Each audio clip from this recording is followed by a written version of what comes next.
कर्म का फल। एक छोटे से गांव में रामू नाम का गरीब किसान रहता था।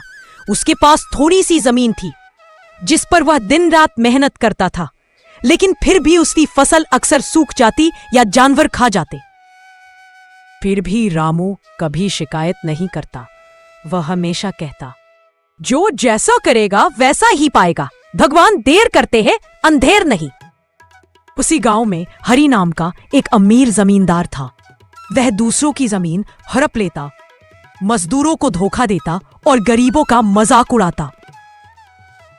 एक दिन हरि ने देखा कि रामू की जमीन पर बहुत अच्छी फसल हुई है। उसने चाल चली। वह रात को चोरी से मजदूर भेजकर रामू की आधी फसल कटवा ले गया। सुबह जब रामू ने देखा तो उसकी आंखों में आंसू आ गए, लेकिन उसने ऊपर आसमान की ओर देखा और बोला, हे भगवान, तू सब देख रहा है, मैं बदला नहीं लूंगा, तू न्याय करना। कुछ महीनों बाद गांव में भयंकर बारिश और बाढ़ आई। हरि के सारे खेत डूब गए, उसका गोदाम गिर गया और उसका पूरा अनाज बह गया।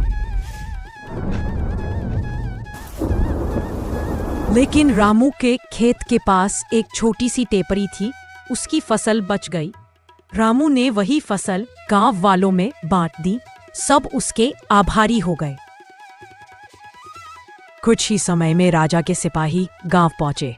वे ऐसे व्यक्ति को ढूंढ रहे थे जिसने बाढ़ में लोगों की मदद की हो।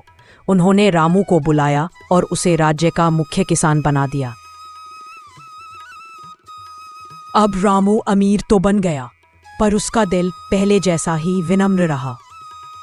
वहीं हरि गरीब और बीमार हो गया। एक दिन रामू उसके घर गया और बोला, भाई चिंता मत कर, अब मैं तेरी मदद करूंगा।